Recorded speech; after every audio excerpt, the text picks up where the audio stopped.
Well,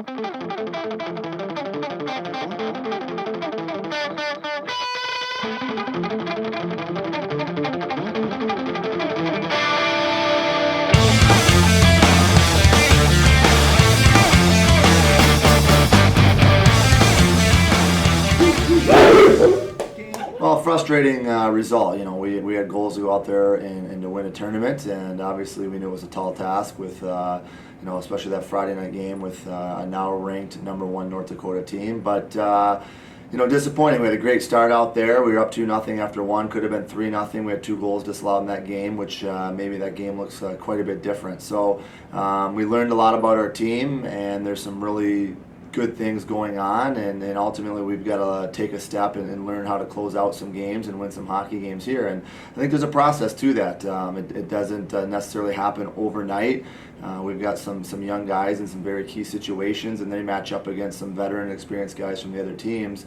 And it takes a while to learn how to handle that and how to benefit from those matchups. So we like the direction we're headed. And Friday night, again, there's some very positive things, but ultimately you got to win a hockey game. So that continues to be a frustrating and disappointing part of that weekend. Saturday, a little bit of the same. I thought our grade A chances were very high quality, were very good. We probably generated more in that game than a lot of weekends last year. So we were very pleased with the offense we generated. But once again, it's been getting to that being desperate enough around those grade A areas, those dirty areas, to score and to finish, and finding a way to wheel pucks into the net. It doesn't have to be pretty, but we generated them. That was positive.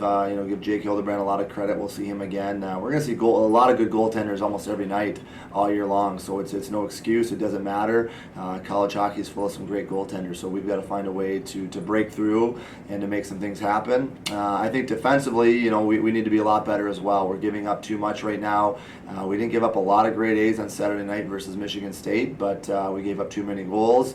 And that same desperation for guys to block shots or to tie up a stick. And we've had on a few of the goals, we've just had one guy blowing an assignment, and we've got to clean that area up quickly. Mitch had a power play goal, and that was good. Obviously our power play last year was not nearly where it needs to be and not good enough. We've generated some great looks this year. One of those guys you just mentioned had a wide open net to score one against Michigan State that would have tied the game up late in the second period. I just went all the way back across the crease and hit the post. So we've generated a lot on that, and same thing. A lot of those guys you mentioned are on our power play, and you match up 3-4 freshmen on a power play versus some juniors and seniors in North Dakota, Michigan State, and it's going to take some time for them to handle the pressure, the strength of the guys they're playing against, and get a little bit of a feel. But they're moving the puck well, they're generating chances, and that's a good thing for us. Gage Terrell had a really good weekend. He's a good skater. He's very skilled. Again, a key part of our power play, so he did a good job. Jake Can, same thing. He's on a power play. He can impact the game both on 5-on-5 and 5-on-4. He's a big, strong kid. He's kind of a deceptive skater. He's got a better skating ability than some people give him credit for, and he's very heavy on pucks. So he's a guy that will be a big piece of our offense moving forward. So they did a good job, and a lot of guys did a good job. But again, it's got to be a little bit better, more sound defensively. And in college hockey, you're led by your upperclassmen, and we don't have a lot of them. Where we dress a lot of young guys, and that's going to be a challenge for us. But I think when you watch teams who have championship level success in college hockey, it's typically led by their juniors and seniors, and it's going to be the same for us. Our upperclassmen will need to lead this team, and they're there, they're doing it, they're doing a good job, and hopefully we can kind of get everybody going on the same page here. Well, it's UP rivalry. It's great. I've been on kind of all ends of it, I guess, from both ends of the UP, and Northern Michigan. They've got a staff that's been there a long time and a proud history. Some of my mentors, Rick Comley, spent a long time over at Northern Michigan as well. So I know the program well. A lot of my family went to school there, and it's a heated, tough, physical series and weekend with a lot of bite and edge to it. So we've got to be ready to match their toughness and the way they play.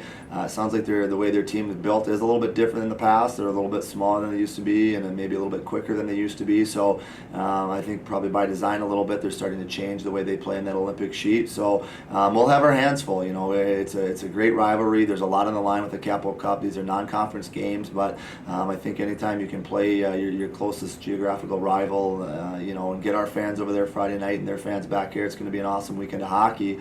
And then you couple it with Great Lakes State weekend, where we're going to have a lot going on our campus all weekend long. We have Ian Ward back to honor and recognize. So we're really looking forward to a great weekend of hockey, and looking forward for our fans to see our progress and to get to see us at home on Saturday.